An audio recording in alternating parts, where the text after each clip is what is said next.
ಪರಪ್ಪನ ಅಗ್ರಹಾರ ಜೈಲಿನಲ್ಲಿ ಅಕ್ರಮ ಪ್ರಕರಣಕ್ಕೆ ಸಂಬಂಧಪಟ್ಟಂತೆ ಜೈಲು ಈಗ ಅಧೀಕ್ಷರಿಂದ ಕಠಿಣ ಕ್ರಮಗಳನ್ನು ಜಾರಿ ಮಾಡಬೇಕು ಅನ್ನುವಂಥ ಲೆಕ್ಕಾಚಾರಕ್ಕೆ ಬಂದಿದ್ದಾರೆ.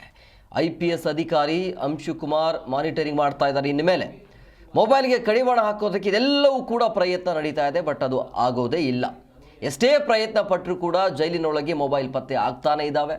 ಪರಪ್ಪನ ಅಗ್ರಹಾರ ಠಾಣೆಯಲ್ಲಿ ಸಾಲು ಕೇಸ್ ಬಂದಿರುವಂಥ ಹಿನ್ನೆಲೆಯಲ್ಲಿ ಈಗ ಮತ್ತೆ ಅದನ್ನು ಮಾನಿಟರಿಂಗ್ ಮಾಡಬೇಕು, ಕಠಿಣ ನಿಯಮವನ್ನು ತರಬೇಕು ಅನ್ನುವಂಥ ಲೆಕ್ಕಾಚಾರ ಇದೆಯಂತೆ. ನೀವೇನೇ ಮಾಡಿದರೂ ಕೂಡ ಯಾರು ದುಡ್ಡು ಕೊಡ್ತಾರೆ ಇಲ್ಲೆಲ್ಲವೂ ಸಿಗತ್ತೆ.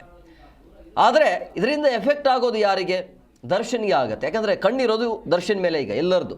ಸೊ ಹಂಗಾಗಿ ದರ್ಶನ್ಗಂತೂ ಎಫೆಕ್ಟ್ ಆಗೇ ಆಗುತ್ತೆ. ಈ ರೀತಿಯ ಕಠಿಣ ರೂಲ್ಸ್ ತರೋದಾದರೆ ತರಬೇಕು, ತರಬಾರ್ದು ಅಂತೇನಿಲ್ಲ. ಬಟ್ ನೀವು ಏನು ತಂದ್ರೂ ಕೂಡ ಅಲ್ಲಿಂದ ಏನೇನು ನಡೀತಾ ಇದೆ ಅನ್ನೋದು ಹೊರಗಡೆ ಬರ್ತಿದೆಯಲ್ಲ, ಯಾರ ಸಹಕಾರದಿಂದ ಆಗ್ತಾ ಇದೆ? ಅಲ್ಲಿರುವಂಥ ಅಧಿಕಾರಿಗಳಿಂದನ ತಾನೇ.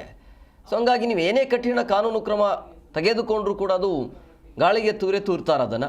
ಸೊ ಪರಪ್ಪನ ಅಗ್ರಹಾರ ಜೈಲಿನಲ್ಲಿ ಈ ಅಕ್ರಮ ಪ್ರಕರಣ ಕೇಸ್ ಏನು ನಡೀತಾ ಇದೆಯಲ್ಲ, ಸೊ ಅದಕ್ಕೆ ಈಗ ಮುಖ್ಯ ಜೈಲು ಅಧೀಕ್ಷರಿಂದ ಕಠಿಣ ಕ್ರಮ ಜಾರಿ ಆಗಬೇಕು ಅನ್ನುವಂಥ ನಿರ್ಧಾರಕ್ಕೆ ಬಂದಿದ್ದಾರಂತೆ. IPS ಅಧಿಕಾರಿ ಅಂಶುಕುಮಾರ್ ಅವರು ಮಾನಿಟರಿಂಗ್ ಇವನ ಮೇಲೆ ಮಾಡ್ತಾರಂತೆ.